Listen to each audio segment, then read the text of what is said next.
Liverpool 6, Qarabag 0. The Reds are safe and soundly through to the round of 16 stage of this season's Champions League. But elsewhere, what a phenomenal night of Champions League action that played out before our very eyes as the league phase drew to its conclusion. Hey guys, welcome back to the channel. Welcome to another live stream. How are we all doing the morning after the night before as we reach the conclusion of the league phase for this season's Champions League?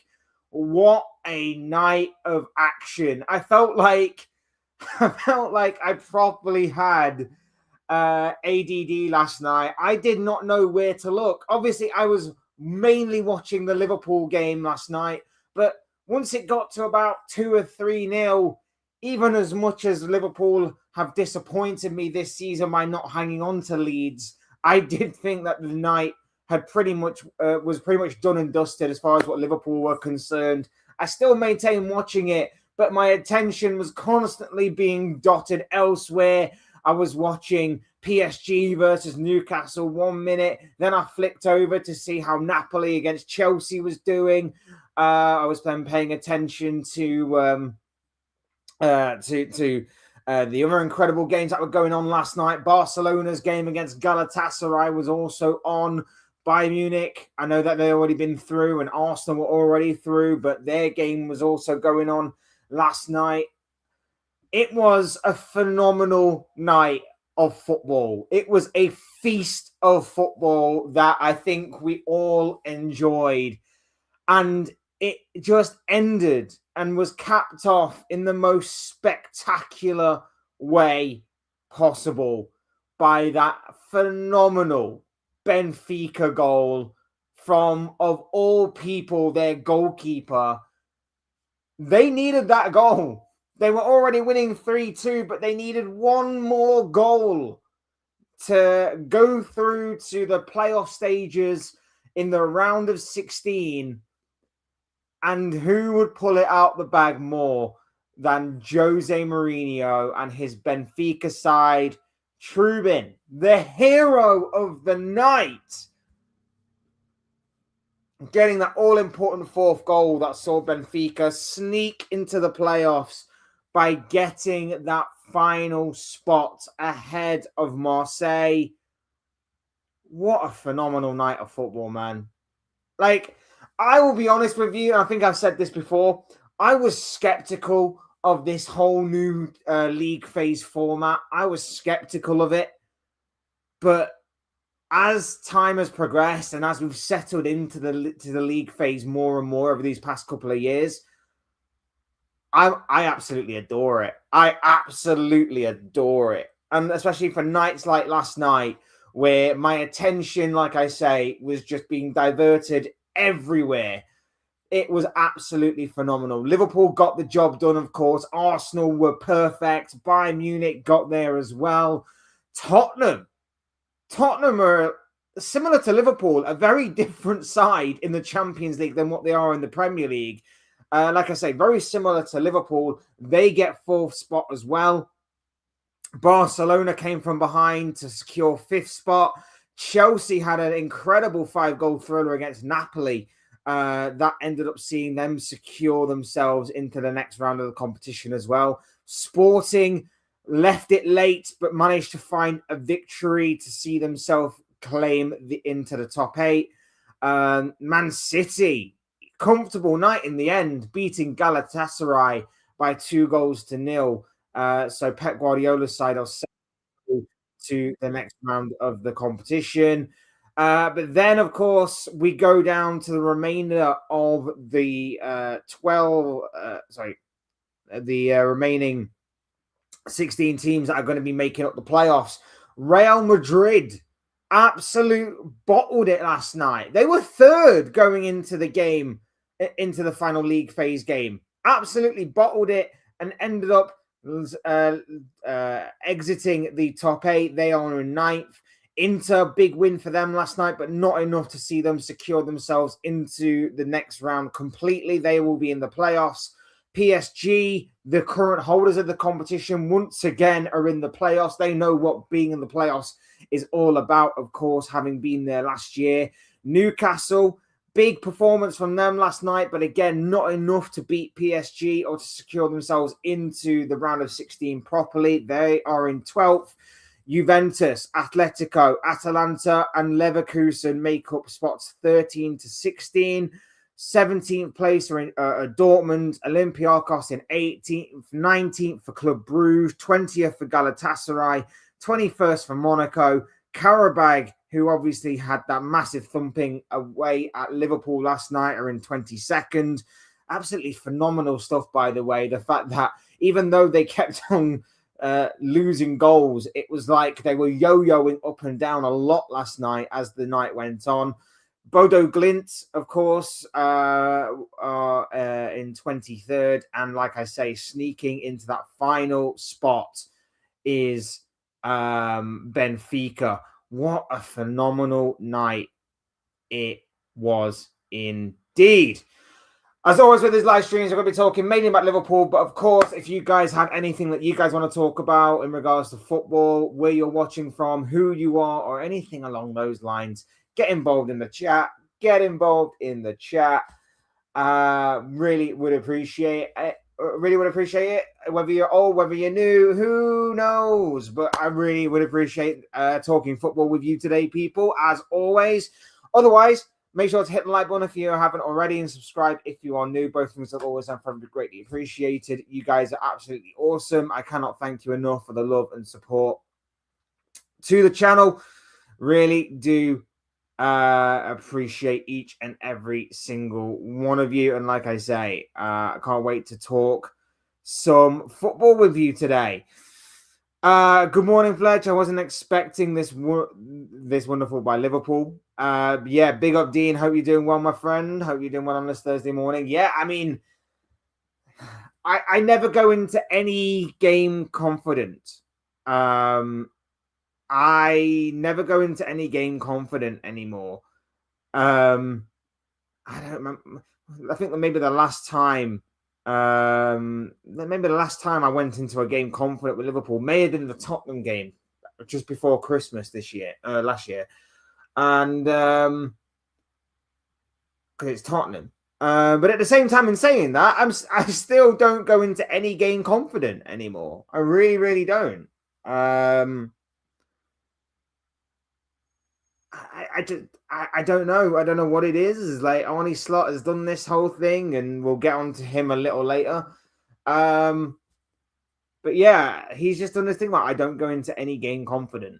And last night there was a little bit of nerves going into it, but then Liverpool played really well last night, and I think a large part of that is down to this team seemed to have a lot more confidence in the Champions League than they do the Premier League. And not only that as well, but teams seem to play differently in the Champions League in comparison to the Premier League. I think a lot more teams try and play football in the Champions League. And I think that plays into Liverpool's hands a little bit, because even though it's Qarabag, I know a lot of people will say, well, it's only Qarabag, like you're celebrating a win. Yeah, but it was only Burnley. It was only Bournemouth. It was only Wolves or it was only Leeds United, all these teams that we've only just scraped past or dropped points to.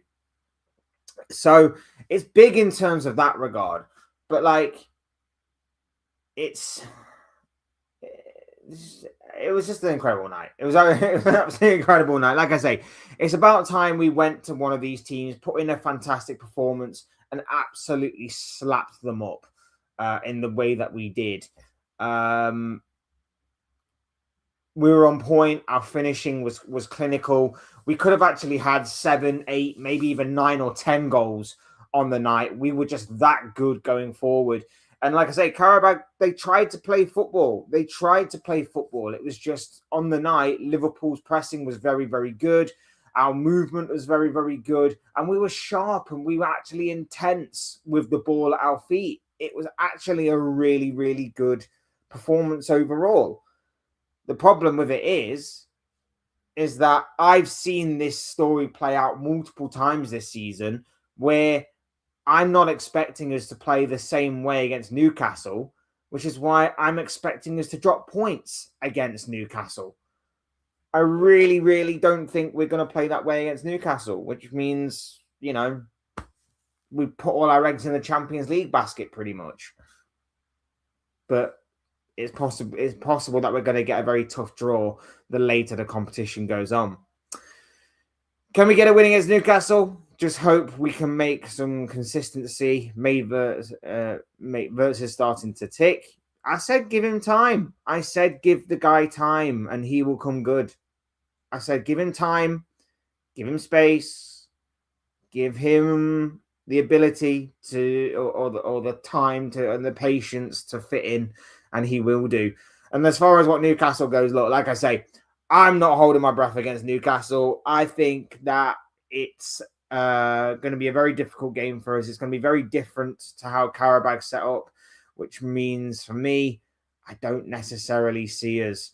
I don't necessarily see us getting anything much out of that Newcastle game. I'm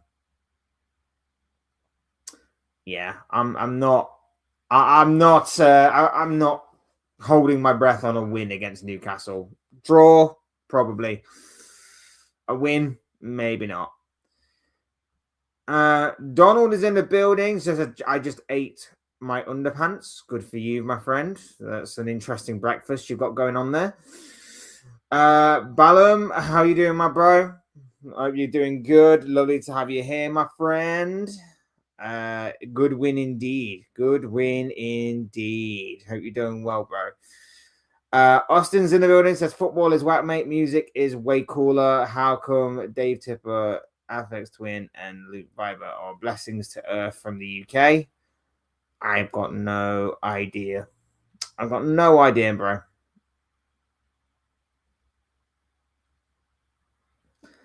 Federico Chiesa has a Ryan Babel record in scoring from the bench. Yes, he does, because he very rarely gets start time. But yeah, I can't really think of anybody that played poorly last night, which was quite a surprise.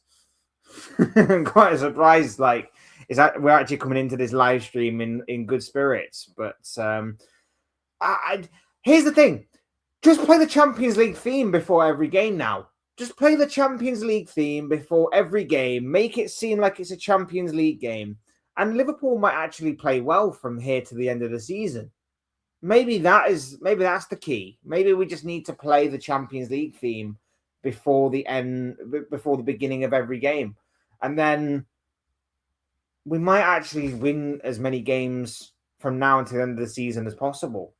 Like, yeah, because that's the only way. That's the only way we win now. We win if it's a Champions League game.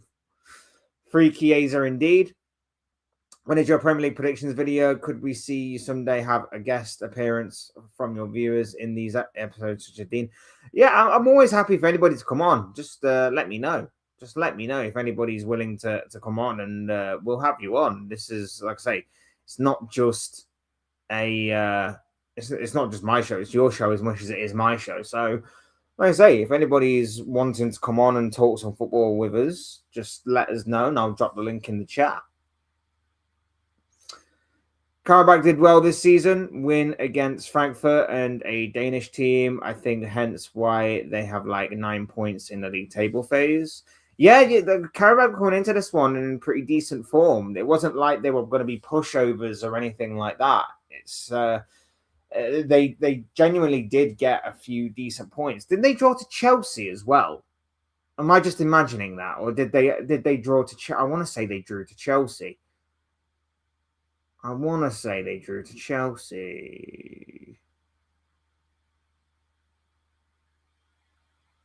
Yes, they drew 2-2 to Chelsea. Yeah.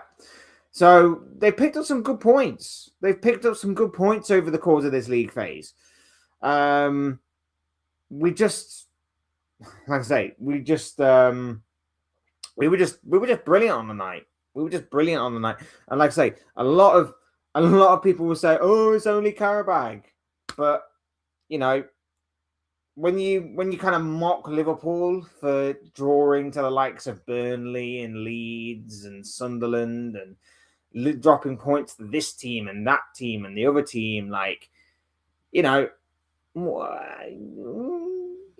do you kind of expect? What do you kind of expect in this situation? But no, like I say, play the Champions League theme before every game from here on out and watch how this Liverpool team probably plays a lot better than what a lot of people were probably expecting.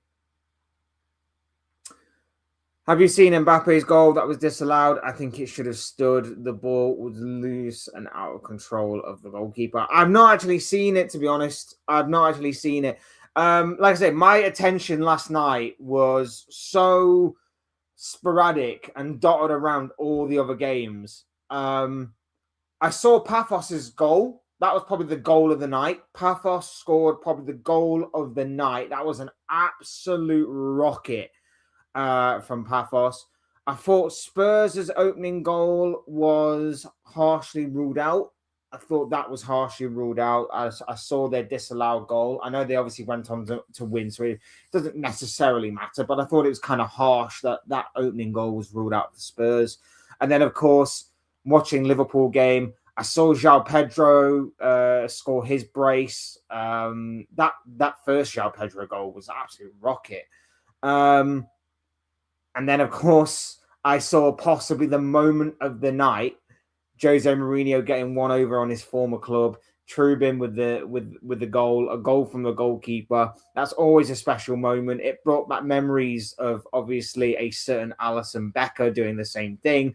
But to do that in that kind of environment in the Champions League with pretty much the final moment of the game, that is absolutely special, and that will go down long in the history of Champions League football. It was absolutely phenomenal what happened last night.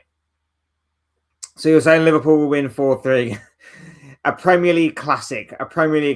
I mean, I'll take any kind of win at this point. I really, really would. That we shall see. It's probably not. It's probably going to be one of them draws again. One of them draws again. Donna Talks Football's in the building. Hope you're doing well, my friend. Lovely to have you here with us. We need a defender also. Calvin Ramsey is needed to play. Well, according to Slot, we have better options than Calvin Ramsey, even though now he's our only naturally positioned right back. But apparently we have better options than him. So does that mean we're going to see more Szoboszlai at right back? Fantastic. But we didn't need a defender, did we? We didn't need a defender. It's the one dampener on an otherwise perfect night. The injury to Jeremy Frimpong. It's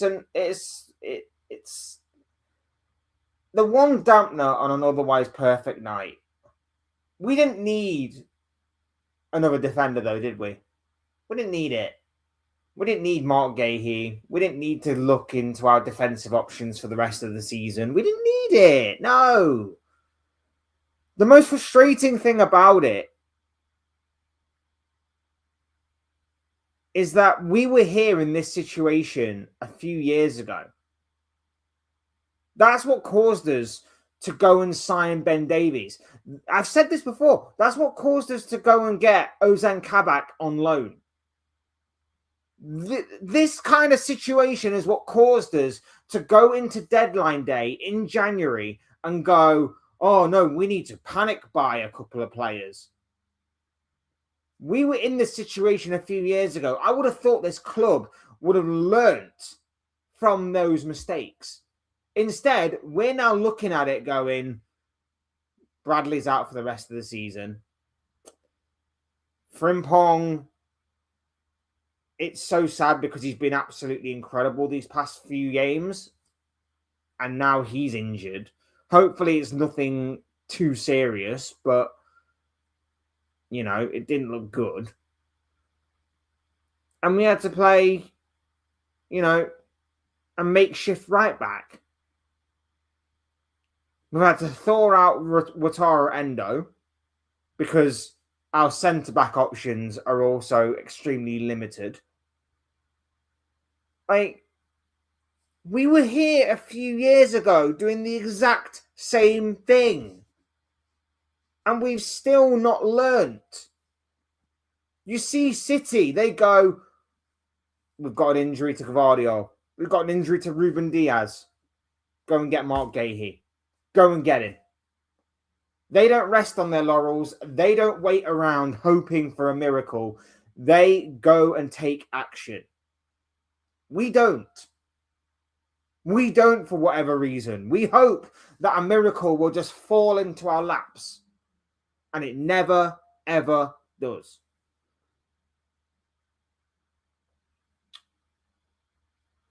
It never does. It never does. But like I say, it was otherwise a perfect night. Other than that, that was it. That was it.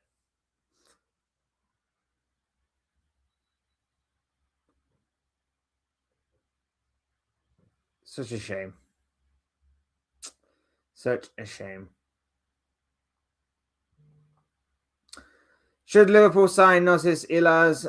Is to be next to Davids. Google him. He is a right back. Nossis Ilaz is. I've got no idea, mate. I've got no idea.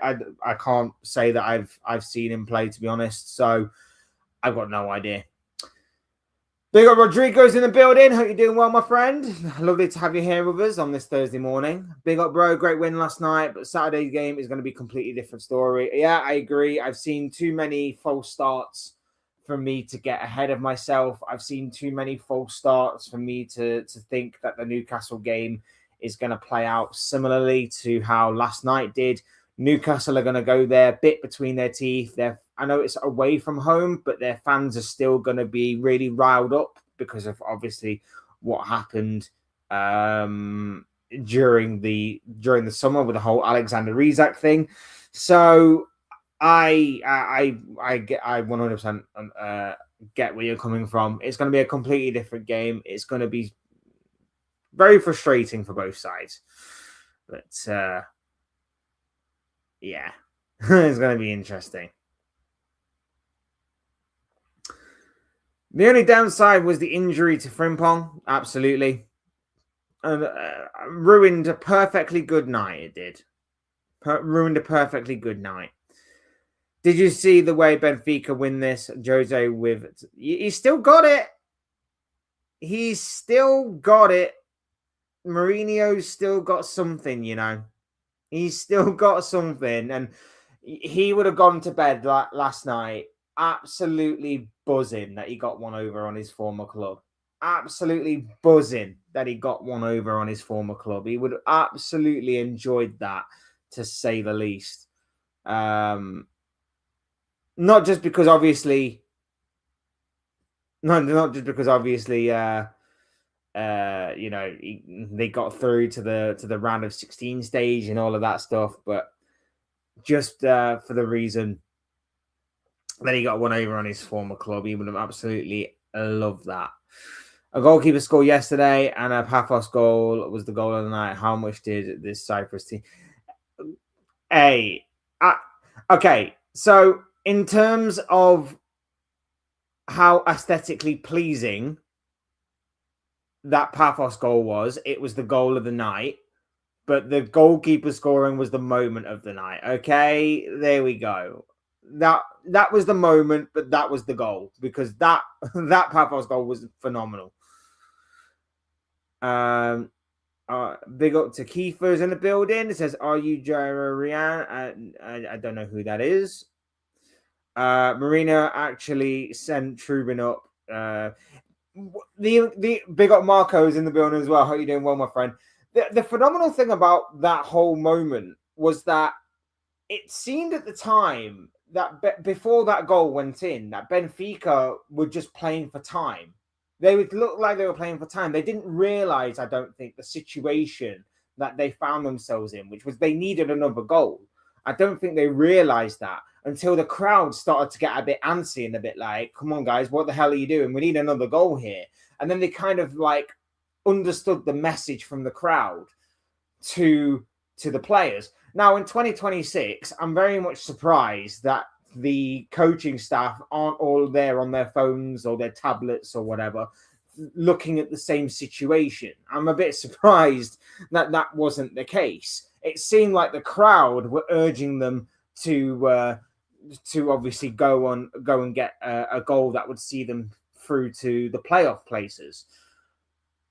And then, of course, the free kick happens. And then the goalkeeper then gets sent up. And then, of course,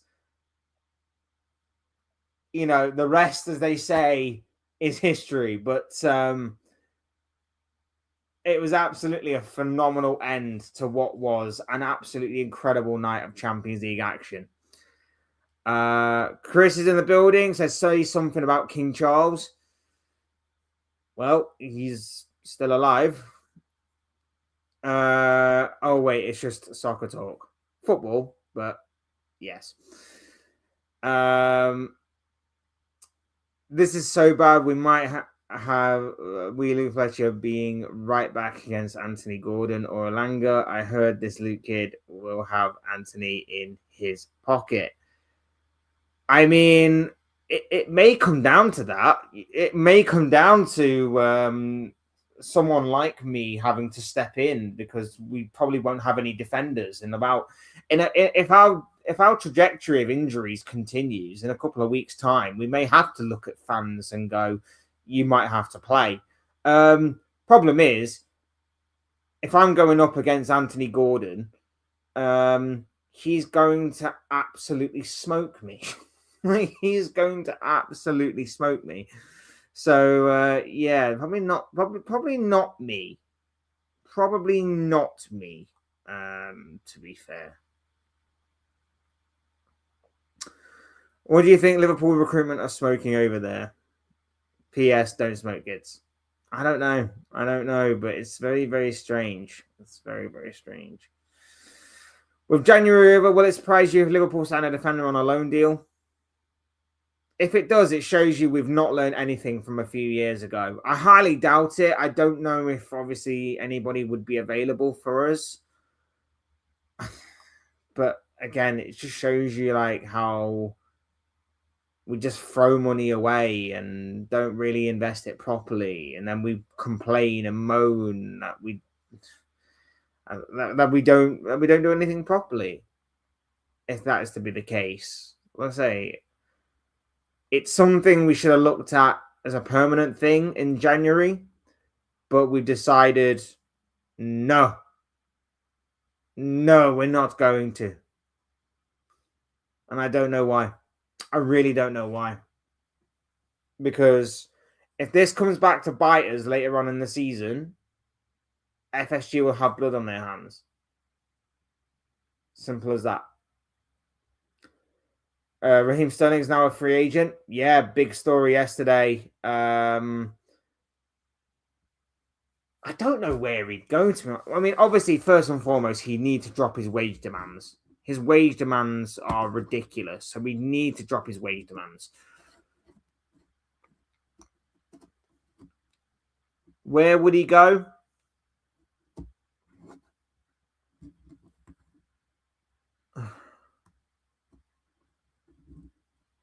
I don't know. I don't know where he goes, to be honest. Supposedly, West Ham are meant to be interested.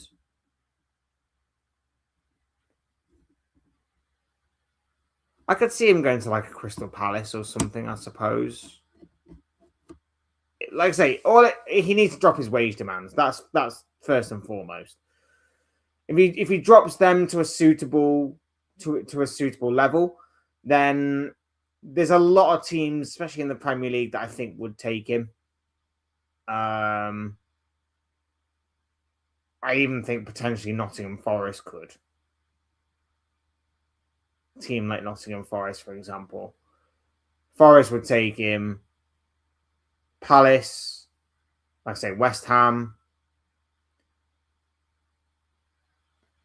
Bournemouth could be an interesting one as well. I don't necessarily think Bournemouth, but if obviously, desperation took hold, maybe.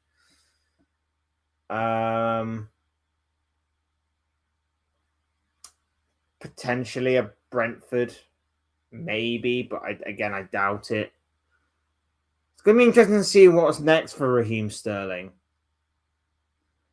But it's probably something he should have done much earlier. It's probably something he should have done much, much earlier, especially when you consider like it's a World Cup year as well. When you consider it's a World Cup year, this is something he should have done a long, long time ago. Google Gnosis Ila. I don't know how you pronounce the name. I do apologize. He wears goggles. Okay, cool. Or as you put, Googles. Pafos goal was a good long shot goal. It was a rocket. It was an absolute rocket, and fair play to him for scoring it. Is there any truth in the Adam Wharton rumors? I know there was obviously a lot of talk about this. I think there is, but I don't think it's for January. I think this is for the summer. I think the summer Adam Wharton's gone. I think Adam Wharton will leave Crystal Palace in the summer. I think that will be the time where he goes to, with all due respect to Crystal Palace, a bigger club, because everybody is seemingly leaving Palace right now. Glasner's going, Gahey's gone, Eze left last summer, Mateta wants to leave as well, reportedly, and Adam Wharton would follow suit, I would imagine. Now, is he going to be going to Liverpool? Potentially. I think it would depend on where Liverpool are in the table, because there could be plenty of options out there for Adam Wharton. We're seemingly laying the groundwork, but that doesn't necessarily mean we'll get the deal done, because as we know, this is Liverpool Football Club, and the amount of times that we've done this kind of thing only to pull away when the player either turns around to us and goes, yeah, thanks, but no thanks. I kind of want to go in this direction to this other club as well, or whatever the case may be. It's probably going to be something that will be decided in the summer. I would be very surprised if in the final couple of days of this transfer window, Adam Wharton does leave Crystal Palace. Stranger things have happened, of course, but I would suspect that the Adam Wharton saga will rumble on well and truly into the summer. Again, I hope and pray that we get him. Do I think he improves us? Absolutely. Do I think he solves all our problems? No, I am not that deluded to think that. Do I also think that under this current Arne Slot regime, he would solve a lot of our problems? No. I think he probably comes in, he probably looks good for a few games, and then probably turns into everybody else in terms of being, right now, mediocre. So, I don't know. I don't know. I don't know fully the Adam Wharton stuff. Obviously, I've heard the rumors that the deal is advancing. I've heard a lot of stuff like that. I just think that with Palace being in the position that they are, with Liverpool being in the position that they are, both teams will wait until the summer. But even then, there's no guarantee that Liverpool will get Adam Wharton, because a lot of people thought we'd definitely get Mark Gahey, and look how that turned out. So, yeah. Yep, there we go. That's just my thoughts on the Adam Wharton situation. But no, back to last night. Phenomenal. Absolutely phenomenal night of Champions League action, and Liverpool were absolutely brilliant in their 6-0 victory over Qarabag. Like I say, only dampener on the night was that 2-minute injury to Jeremy Frimpong. It was so frustrating to see him go down. So frustrating to see that happen. And then, but from there, it was it was pretty comfortable. Like maybe we survived one or two early potential scares from Qarabag as they attempted to play some football through us. But then as soon as we kind of settled down a little bit, started to play our game, that's where Liverpool started to take control and take over. First and foremost, Alexis McAllister poaching very much from close range, gets us the opening goal, just crept over the goal line, 1-0 Liverpool. Then, of course, Florian Wirtz almost immediately after. Lovely little bit of play from Ekatike, keeps the ball, plays in Wirtz, and Wirtz with a confident finish into the bottom corner. Well taken by Florian Wirtz. And, of course, another goal contribution to boot. This guy is finally settling in. And I did say to everybody, give this guy some time. Give this guy some time, some patience, and you will see him flourish. And I think we're starting to see that with Florian Wirtz. He's starting to warm up to the occasion. Yes, he does look a little better in Champions League, but all our players look better in the Champions League than the Premier League, admittedly. But this will just continue to put the building blocks together of his confidence. I've even lost track of what happened last night. There was that many goals. 3-0 Liverpool obviously occurred when a certain Mo Salah scored another free kick. This is the incredible thing that Liverpool have got a trend of now recently. Not only scoring free kicks, but also scoring set pieces. Sacking that set piece coach was probably the best decision that we've ever made, because now we look dangerous from set pieces and we're scoring free kicks. Who would have thought it? Who would have thought it?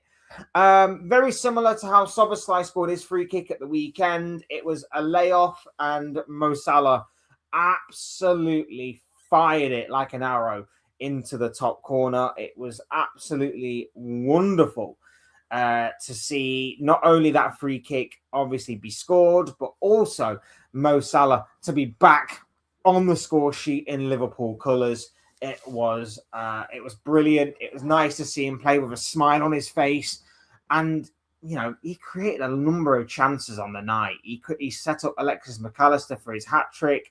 He created a number of good opportunities. He cut one back for Florian Wirtz in the first half, and it was either Wirtz or Ekatike, and I thought he should have hit it first time, and he tried to take a touch and make some more space for himself. But yeah, there was a number of good opportunities created last night by Mo Salah, so it was good to see him playing back with a smile on his face and obviously getting on the score sheet. Liverpool went 4-0 up when Ekatike, with a clever little bit of skill, managed to race away from his defenders before performing a very cool finish beyond the goalkeeper. Then it went 5-0 with Alexis McAllister grabbing his second goal of the night. Again, a bit of a mix-up in the Qarabag defense. Alexis McAllister pounces, rounds the goalkeeper, and taps it in to an empty net. And then Federico Chiesa fires in Liverpool's sixth, the substitute, getting on the score sheet for his fifth goal in consecutive substitution appearances, or something along them lines, to round off the night, the cherry on top of the cake. Liverpool were absolutely brilliant on the night. It could have been more, like I say. We had a number of opportunities. Ekatike had a couple. McAllister could have had his hat trick last night. Salah had one or two. Like I say, Gakpo continuously had opportunities which he failed to do anything with. A couple of good saves from the goalkeeper in there as well.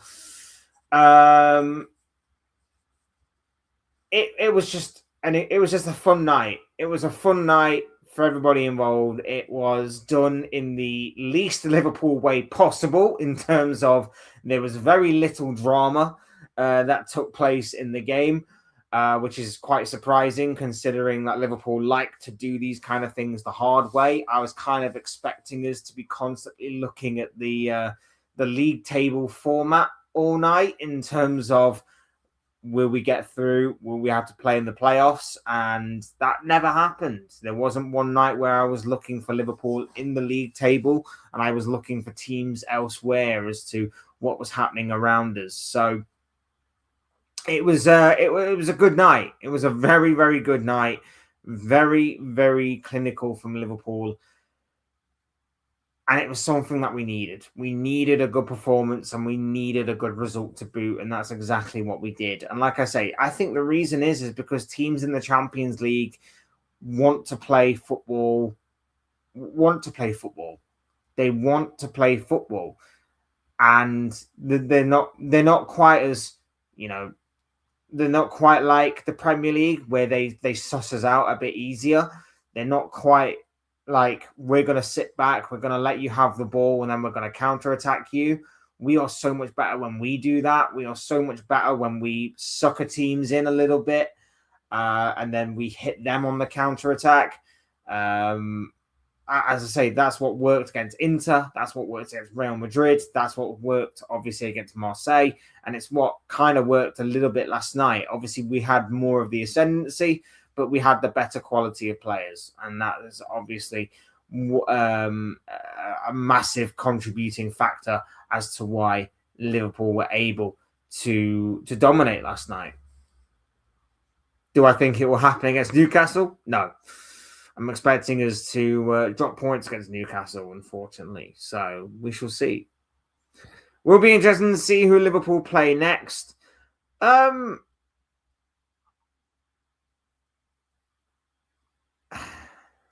can't remember who. I can't remember who. I can't remember what the bracket is.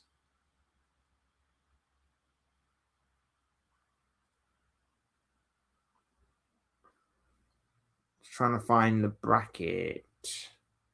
What's the bracket for us?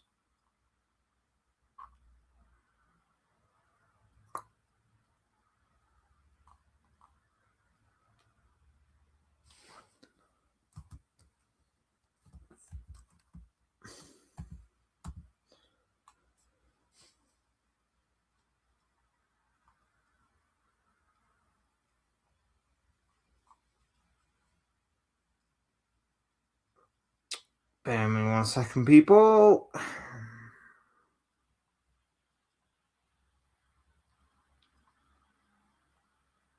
So we got Club Brugge, Galatasaray, Juventus, or Atletico Madrid, which is different to what we had last year because, of course, we had to get the eventual Champions League winners and the toughest round of 16 group. Even though we topped the group, by the way, we still got the toughest round of 16 draw you could possibly get. And not only that, but this year, Arsenal topped the group this year. And they're going to get a considerably easier one.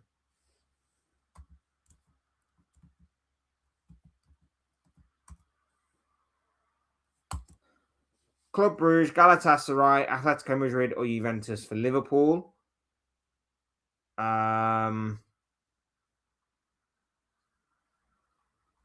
Meanwhile,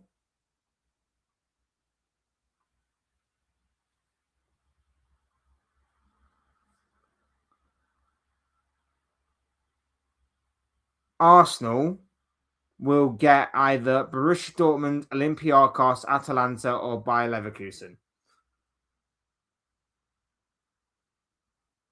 Seems slightly unfair, to be honest with you. Like, what's all that about?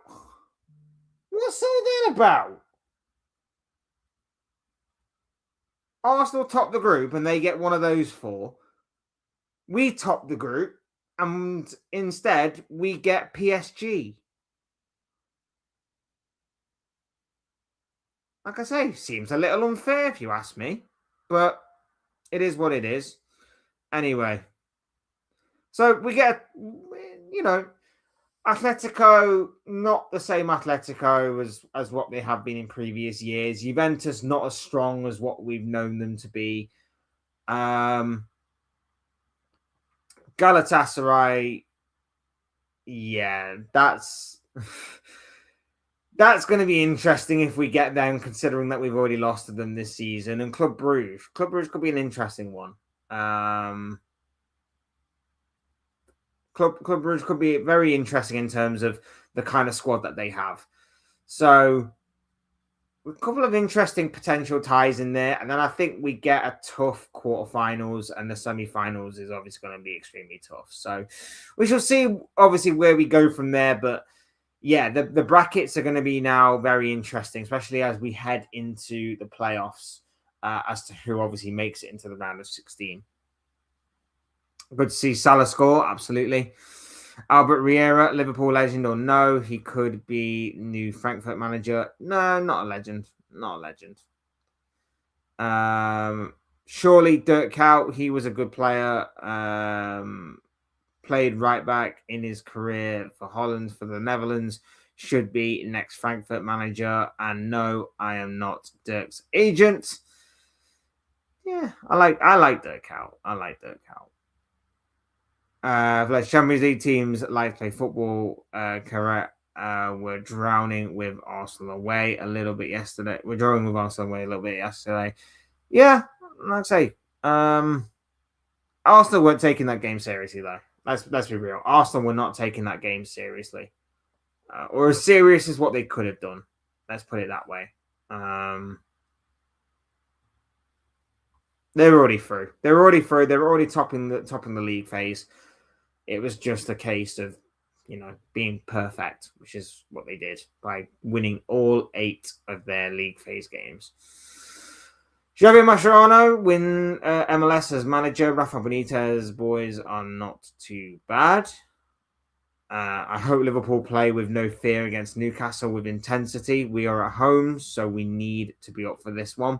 Yeah, I hope the same. I genuinely hope the same. I hope that we carry our Champions League form into the Premier League, but I have very little confidence when I see us drawing to Leeds, drawing to Burnley, losing to Bournemouth. I have little confidence when that happens, so I don't know what to expect. I really don't know what to expect. We could go there and, if we play the Champions League theme before the game, maybe we might actually win. If we don't, it might be a bit of a struggle. Who knows?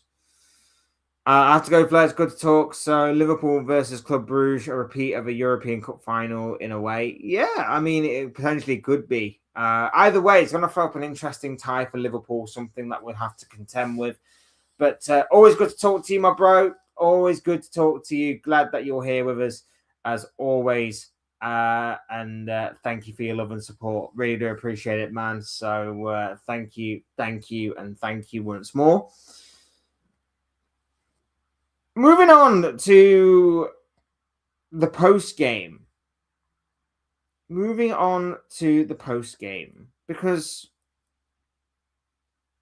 as good as what the night was, as fantastic as what the performance was,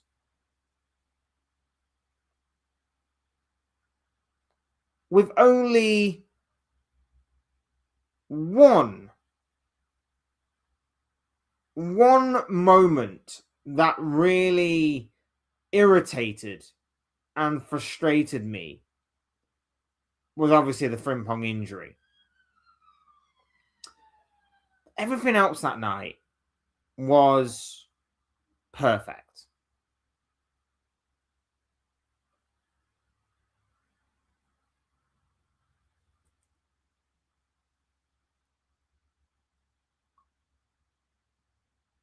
Once again, though, despite everything, despite it being a fantastic night, despite us getting the job done, in the least drama way possible. Despite Liverpool sailing through to the round of 16, putting in a fantastic performance, putting in an incredible win. Despite all of that, Arne Slot still has to find a way to kind of ruin it. Arne Slot still has to find a way to ruin things.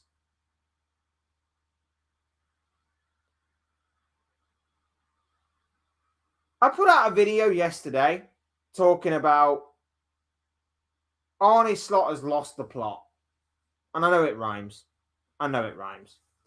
If you haven't seen it, basically, in a nutshell, go back and see it if you haven't already. In the nutshell, I basically talked about how in the build-up to last night's game against Qarabag, Arne Slot was in a press conference and he was talking about how the PSG game last season, how getting knocked out by PSG was a sort of blessing in disguise for Liverpool as they went on to win the Premier League because of that, in his opinion. His opinion, he said, was not going to be a popular one, but he said that getting knocked out to PSG helped the team go on to win the Premier League.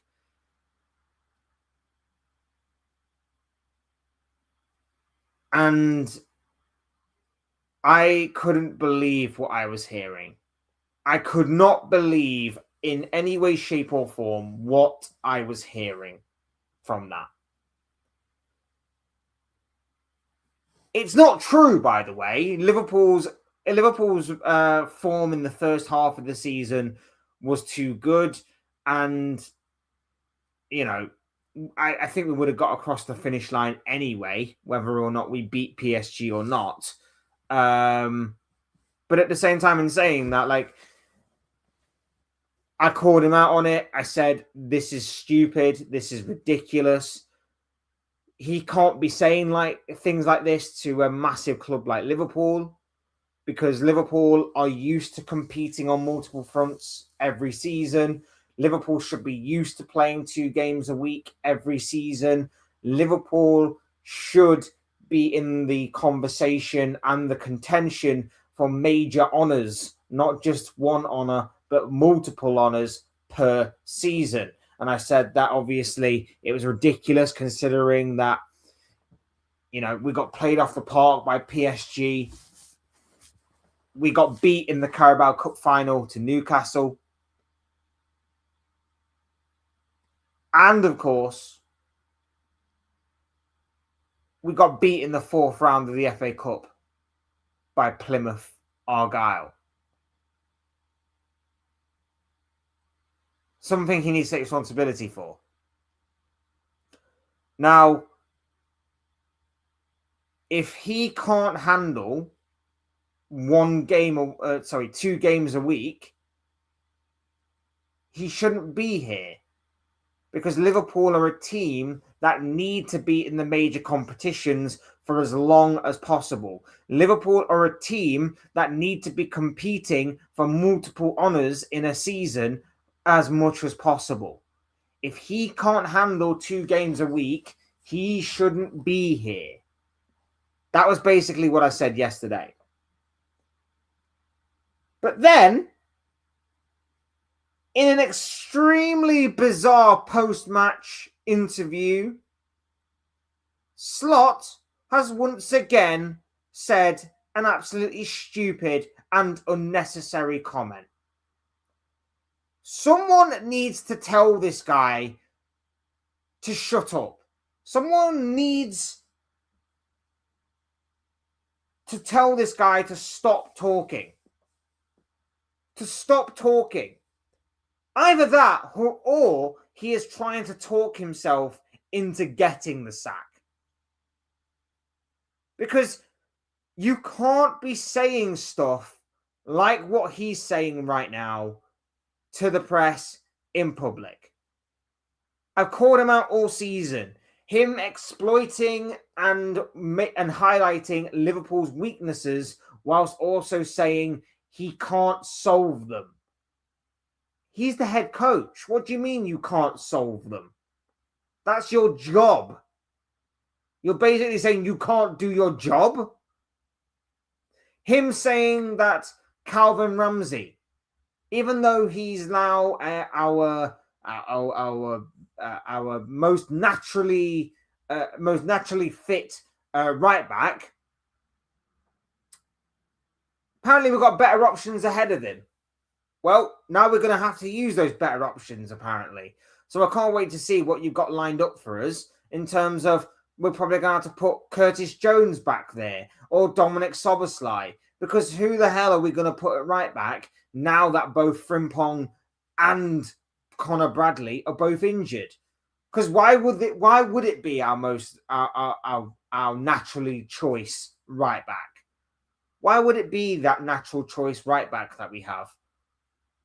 Doesn't make any sense. We need to go for a makeshift one. Of course we do. How stupid of me. Him saying that Cody Gakpo playing as many minutes as we did is because we don't have cover there. What a ridiculous statement when we all know that's not true. We all know we have options in that particular position. Him saying that Rio Ngamoa has already played enough minutes for someone of his age this year. Again, another ridiculous statement.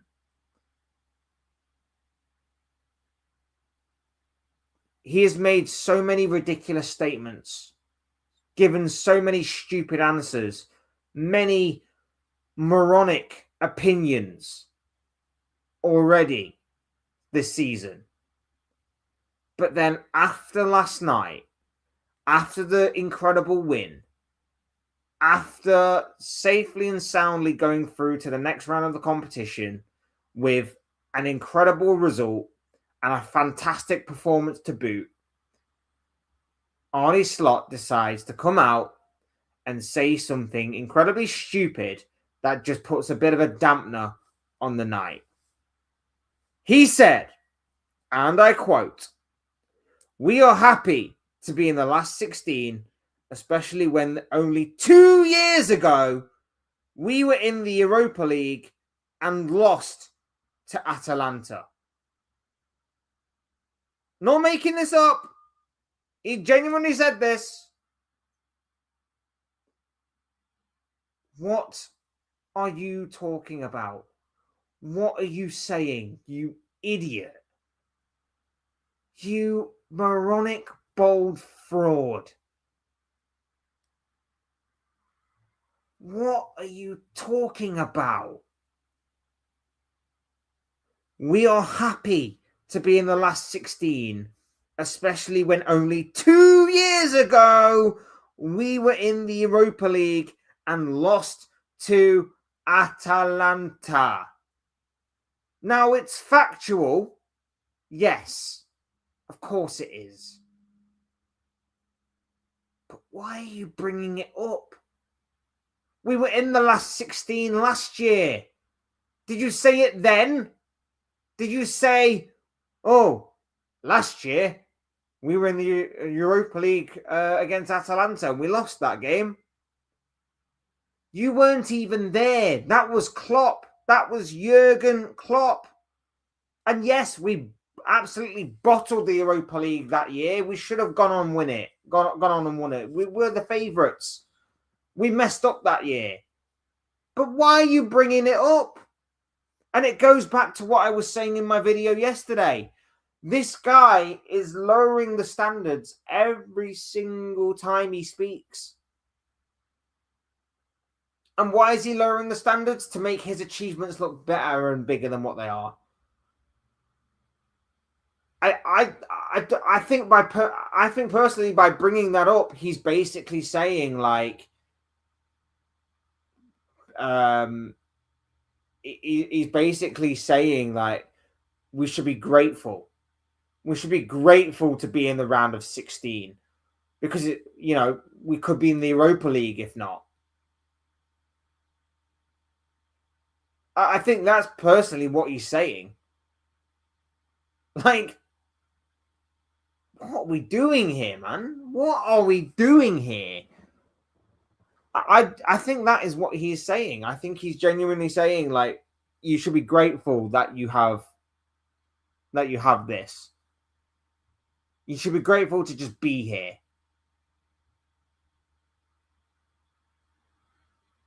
This guy can't manage Liverpool Football Club going forward. He just can't.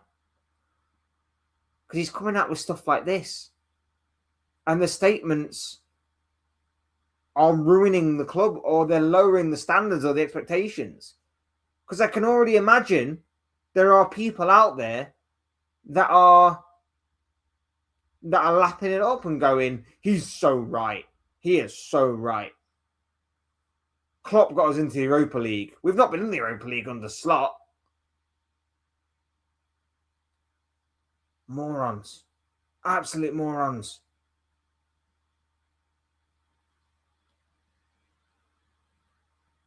I don't know, man. I read that and I was like, nah, this guy's done. This guy is done. I don't. I love that we won. Obviously, I want to win every game. I have no agendas here. It's a case of I want Liverpool. I want what's best for Liverpool Football Club. But at the end of the day, like he's still saying stupid stuff like this. And it's been going on all season. Like I say, this is not just like a one-off thing. This is not just a sporadic thing. This is like a constant thing now. This is a constant thing where he's losing the plot. He's showing signs that this job or the pressure is getting to him. You can't be saying all of these things that he's been saying all season, whether it's about highlighting Liverpool's weaknesses, whether it's about talking about specific players and how we have better options than them, even though they are the natural choice in that position, whether it's about players that have to play more minutes because we've got no players that can fit in those positions, even though that is wrong and factually incorrect. Or whether it's about us being grateful for the position that we're in, even though we are Liverpool freaking Football Club. And we should be competing for major honours and multiple honours at that, season after season after season. Like, what are we doing here? What are we doing here? This guy is clearly cracking under the pressure. This guy is clearly either he genuinely believes this stuff, which is terrifying if it is terrifying if it is. If he genuinely believes this stuff, then he's obviously got the wrong mindset to be managing Liverpool. Or if he's just saying it, then it's a case of then it's a case of he wants to get sacked. He's trying to talk his way into getting the sack.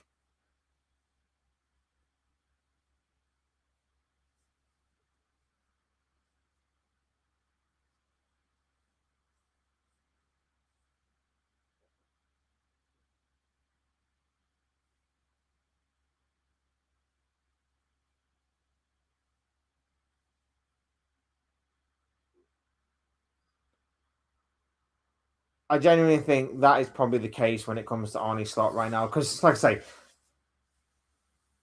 no one can. Could you imagine Sir Alex Ferguson talking about Man United this way when they were in their prime? Could you imagine if Sir Alex Ferguson came out and was like, "Well, before I came here, you know, we had years where we weren't in the Champions League, or we had years where we weren't obviously at the peak of our powers and stuff like that."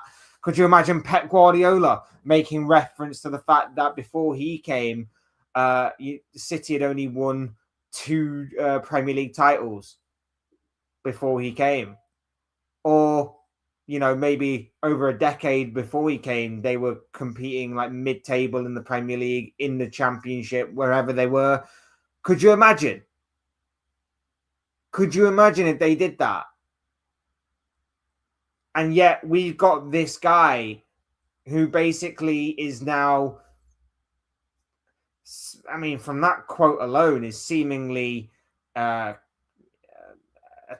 somewhat attacking Jurgen Klopp for being in the Europa League, and also stating we should be grateful as Liverpool fans that we're in the round of 16. We should be grateful for our participation trophy in the Champions League.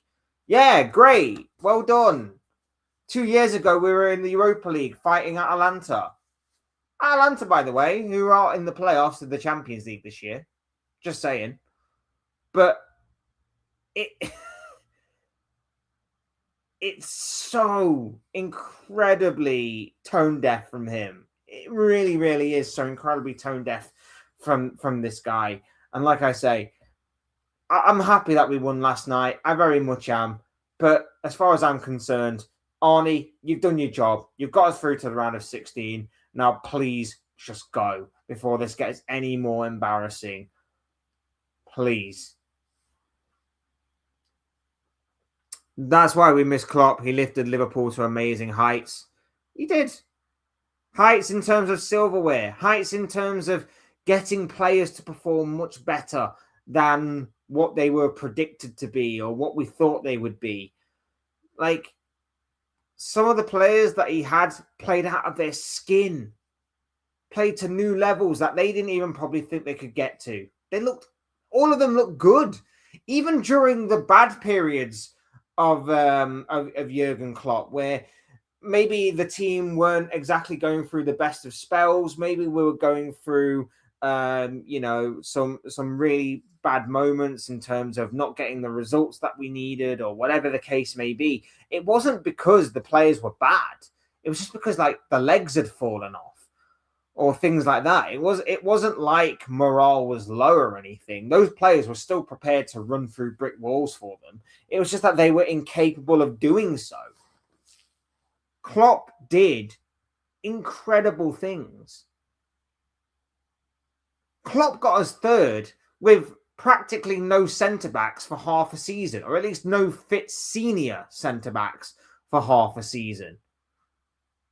That's the wonder. That's how incredible Klopp was. Klopp got us 2 games away from winning a quad. And this guy's coming out and saying, Liverpool can't handle more than 1 game a week. PSG did us a favour by knocking us out the Champions League. I get that if he was at like PSV or something, maybe it's more acceptable. Maybe it's more acceptable. But you're at Liverpool Football Club. You've got a history that is so far behind you, that is dominated by European success. And you're turning around and saying that Liverpool should be grateful for where they are in the Champions League. And that 1 game a week is sufficient enough for Liverpool to be successful.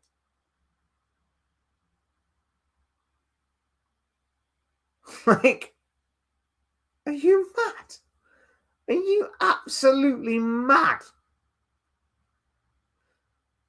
Big up to everybody that's watching. We're going to go for a little while longer, but make sure you are hitting the like button and subscribing if you're new. Both things will always and forever be greatly appreciated. Appreciate you all being here. Appreciate the love and support.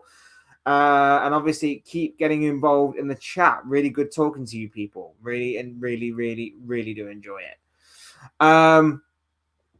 Slot probably got his excuses ready for Newcastle. He's going to blame the rain or the ball for being round. Yeah, probably.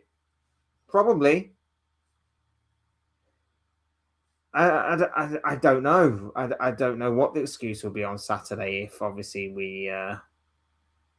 I guess it will probably be something like, well, we played on Wednesday and then obviously we played on Saturday. And it's like, well, Newcastle did the exact same thing.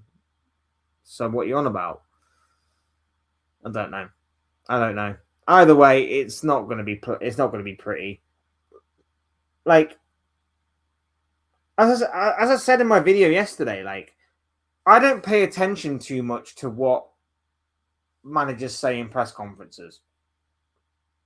At the end of the day, press conferences and interviews are basically PR pieces where 9 times out of 10, if you're going through a good spell, you go, everybody's singing off the same hymn sheet right now. There are some real good, feel good vibes in the dressing room.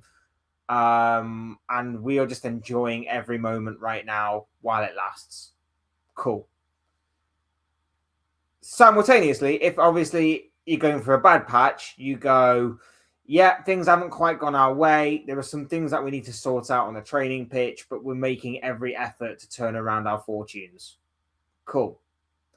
It's generic, it's media trained, it's all stuff like that from press conferences. It's all PR and propaganda pieces, all of that kind of BS, right?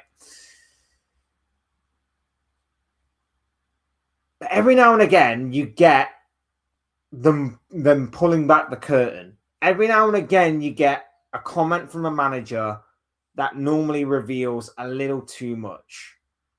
We've had it recently. Enzo Maresca calling out the club. Ruben Amorim doing the same thing. Both of them obviously ended up getting sacked. Slot has done this all season, by the way. Not exactly exposed the owners, but Slot has pulled back the curtain all season when he's talking about Liverpool can't deal with set pieces. Liverpool can't deal with a long ball. I don't know how to deal with it. I'm just the head coach after all. Why would I know how to deal with all this stuff? He's done that all season. And now he's going proper nuclear because it seems that every press conference and interview, this guy is just talking absolute bollocks. That's what he's doing. But yeah, I don't know. It's so strange. It is so strange when you look at what he's been talking about. When you look at what he's been saying, it's just the strangest of the strange.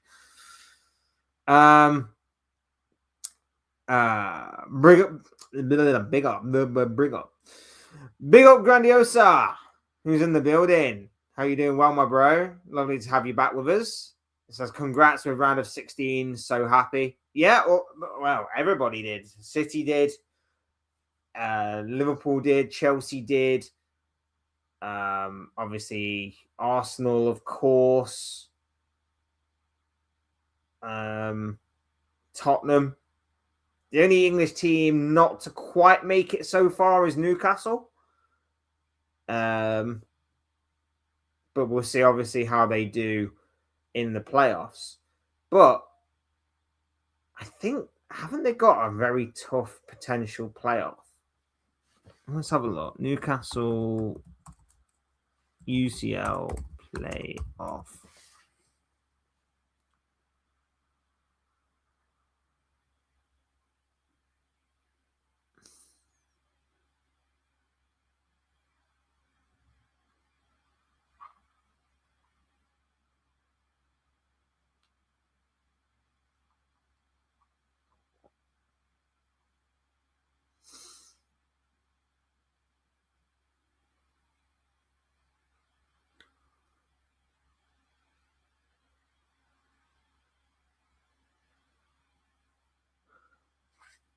Oh no, they'll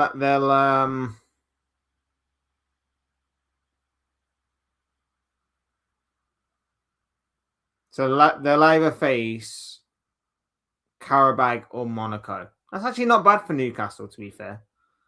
It's actually not bad for Newcastle. Monaco or Qarabag. It's pretty decent. It's a favourable game either way, I think, for Newcastle to get through to the knockout stages. It's not bad at all. It's not bad at all.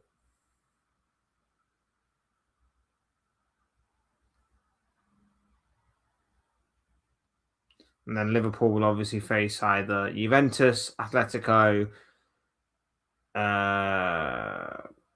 Club Brugge, or Galatasaray.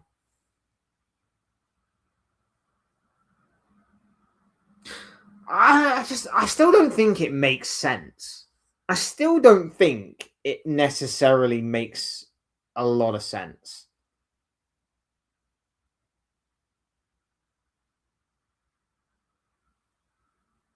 Like,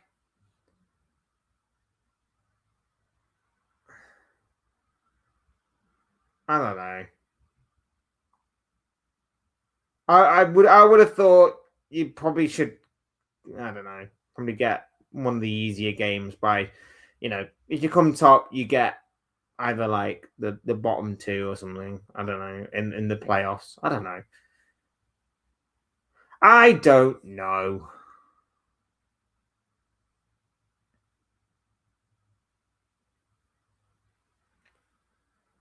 I don't know. It's a strange one. It's a strange one, but it is what it is.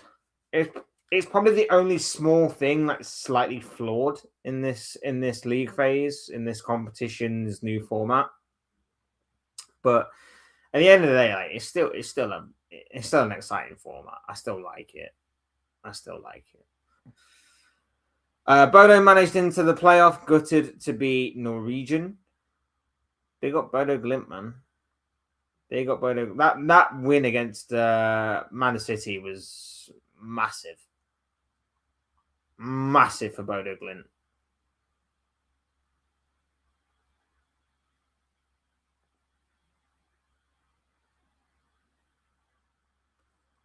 And of course, beating Atletico last night.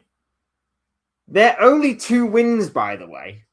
That's how incredible the Bodo Glimt story is. Like, them 2 wins really did propel them into the playoff spots. The final 2.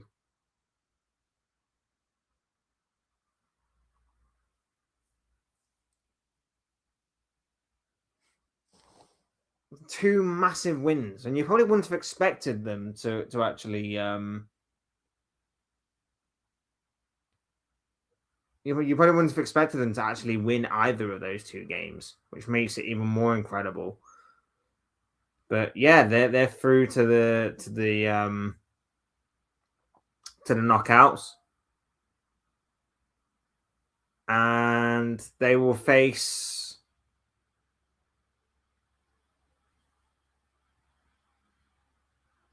Qarabag, is it? Do they play each other, or do they play? Or are they set into like little brackets and then they play? So, oh no, Newcastle will face one of them too, and then so so Qarabag will and Bodo Glint. No, wait, Monaco. I'm so confused. I keep missing stuff. Right, Bodo Glint is coupled with Benfica, and they will take on one of, I think, Real Madrid and Inter. So it's not exactly looking good for either team, to be fair. But Benfica could face Real Madrid again, and if they do, that would be hilarious. that would be hilarious if that was to happen. Yeah, don't look good for Bodo Glint though, unfortunately. Will you go live after the Newcastle game, or will you react to the match day after Fletcher? What am I doing? What am I doing that night?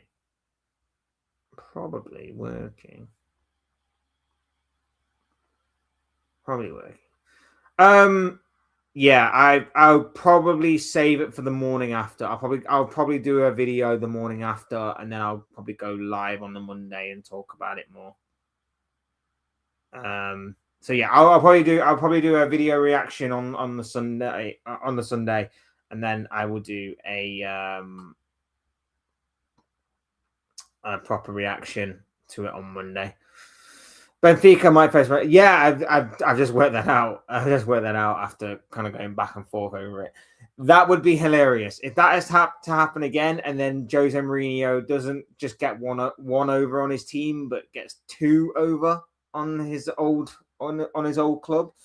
That would be hilarious. That would be something that would be fun to watch indeed. Yeah, the thing on UEFA on UEFA made me very confusing. The way they made the end game. Yeah, I don't know. It's something that I'm just I get, but I also don't get. Like, I don't know. I get it like more and more, but I don't know. It's very strange, but we shall see. Kind of. I don't understand why. So when are the games? When are the games being played?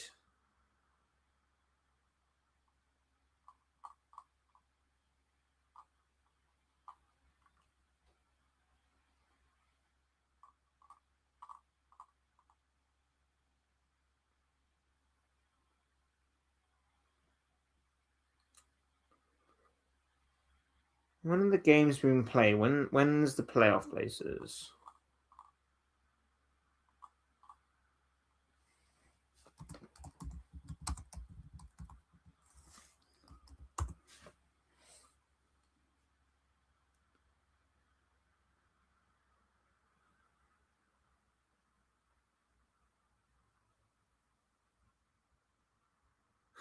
So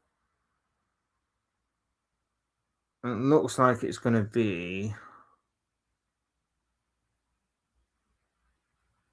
about the middle of February that the playoff dates happen.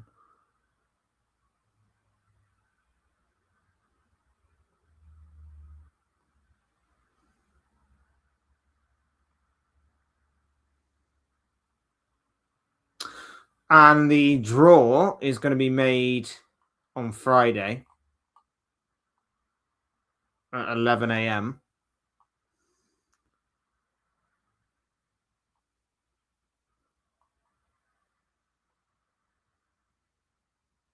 So draw's going to be made at 11 a.m. on Friday. We'll obviously see then who we get and what we get from that, which is going to be interesting.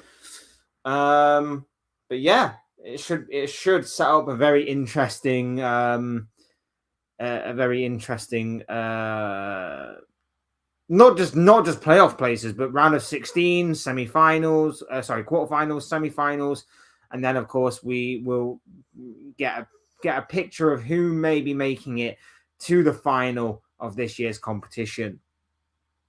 Big up Pedro's in the building. Hope you're doing well, my friend. Lovely to have you here with us. But yes, a massive night of Champions League action. And obviously a lot more to come as well. Yeah,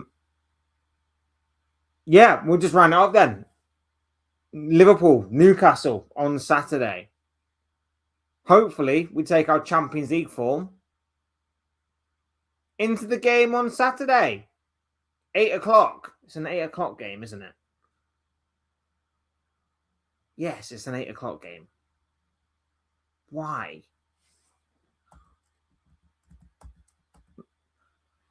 What else we got going for us? Of course, it's an 8 o'clock game because there's no 12:30 game. Again, another weekend and no 12:30 game. Why? Just why?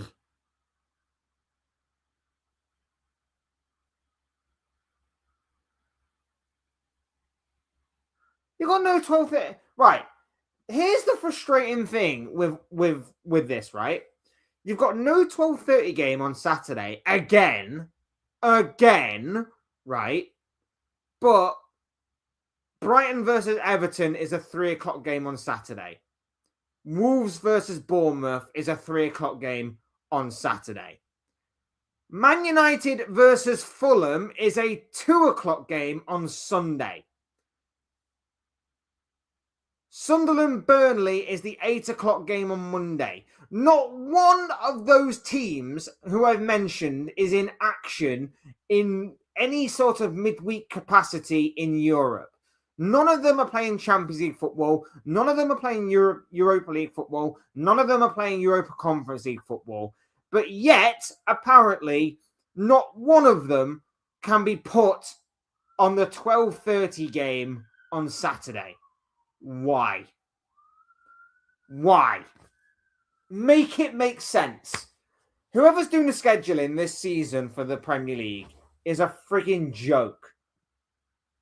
No 12:30 game on Saturday. Are you taking the mick? But you'll put all the games on together, all crammed into one on Sunday. Even though 2 or maybe even 4 of the, I can't remember now, 2 or 4 of the teams that are playing are not in European action for that week. Whoever has made this the scheduling this season needs to be sacked. Needs to be sacked. Absolutely abysmal. Bodo will get Inter or Real Madrid. We don't know if it will be the silver path or blue path yet. Yeah, it will all be made on Friday, 11 a.m. London time at least. It will be all revealed which path these teams will be going with. I think they'll also do. I think they'll do the entire route to the final, won't they? So it's going to be interesting. That's going to be a very interesting draw on Friday for us to look into. And I, for one, cannot wait to find out who Liverpool will be facing. I'm sure it's going to be painful because it's Liverpool. But yes, I can't wait to see who will be facing in the latter stages of the Champions League. But that's really irritated me. No 12:30 game on Saturday for the Premier League. No 12:30 game. You could have had Wolves Bournemouth, but no. You could have had Brighton Everton, but no. You could have had Man United Fulham, but no. You could have had Sunderland Burnley, but no. So what's the point? Oh, but next week we've got a Friday game. Next week we have a Friday game. Leeds United versus Nottingham Forest. We have a 12:30 game as well. And then we have a 5:30 game. And then obviously 2 games on the Sunday, including, of course, Liverpool versus Man City. So, yeah. And then we've got midweek games after that. Ooh, midweek games. Nice. You know what? I don't mind that. From the 10th to the 12th. Brentford versus Arsenal on my birthday. Fair enough. And then obviously it'll be the FA Cup weekend. That's why. So we're playing the midweek game because it'll be the FA Cup weekend. That makes sense. So Valentine's Day weekend will be the FA Cup games, followed by, of course, a week later, more games. And then I'm assuming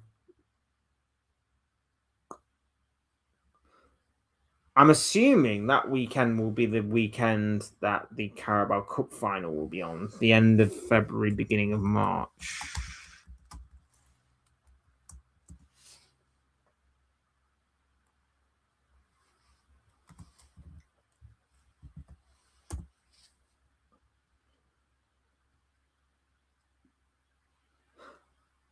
Oh.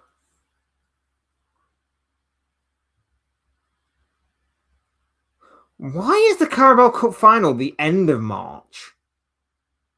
That's like the latest I've ever known the Carabao Cup final, unless obviously it was probably late in COVID. That's weird. Why is the Carabao Cup final at the end of March?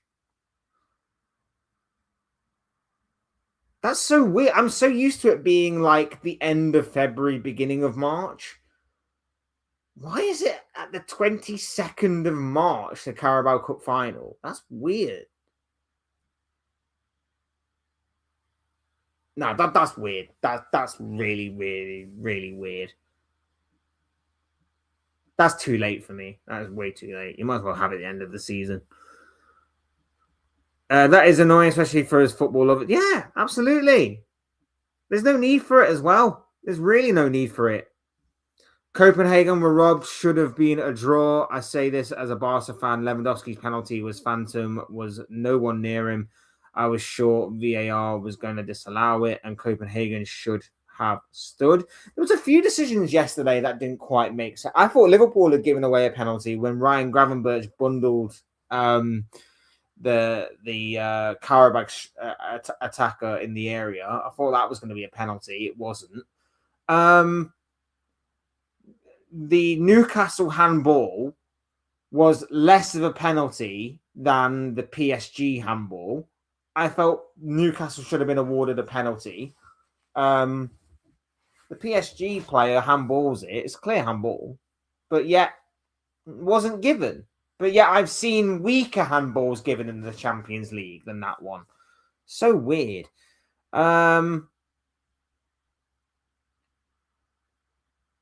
Yeah, so weird. There was a few strange decisions yesterday. Fair few. Mad.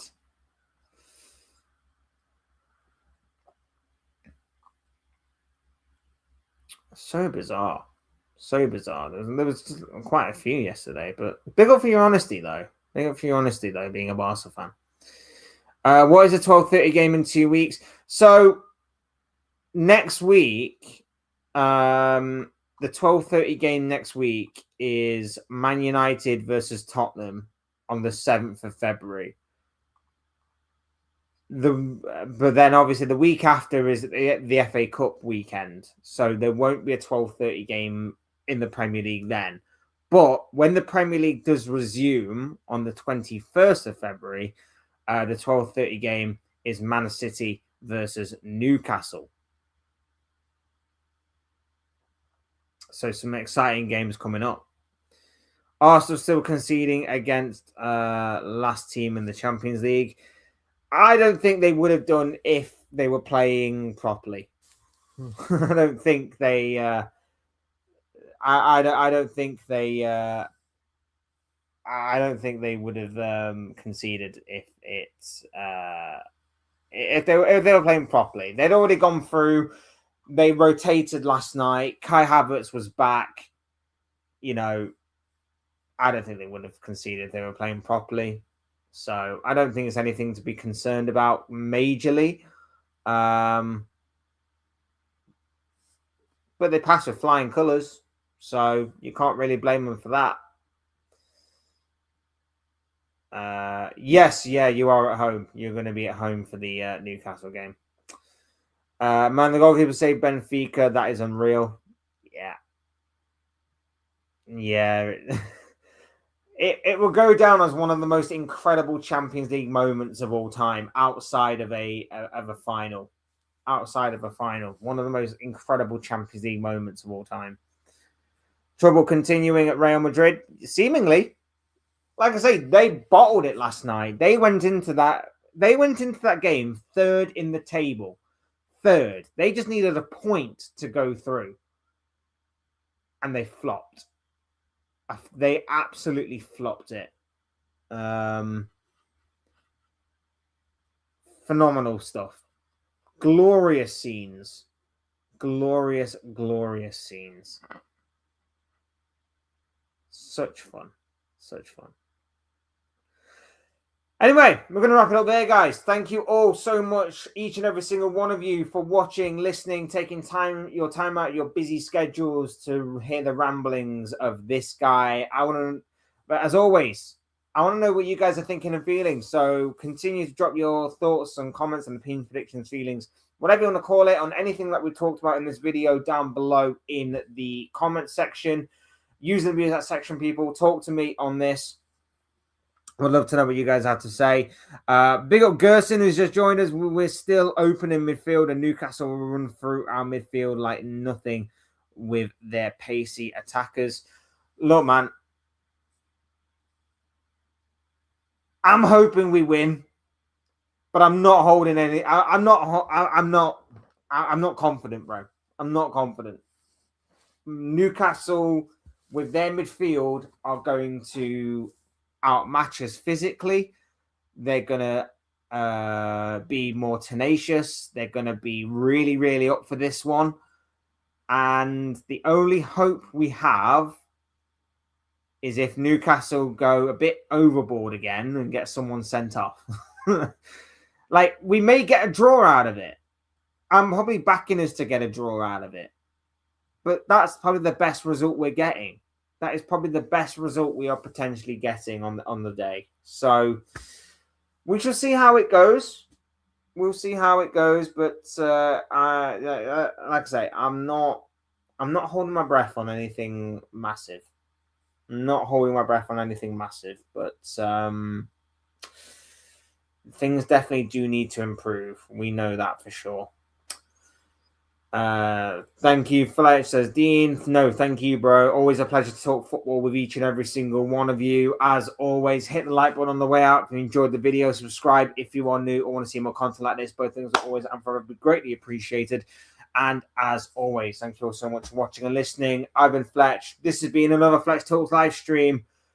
Have a wonderful day, people, and I'll see you and talk with you all again soon in another video or live stream or whatever it may be. Cheers, guys. Thanks for watching. Take care of yourselves. Enjoy the rest of your day. Speak to you all again very, very soon.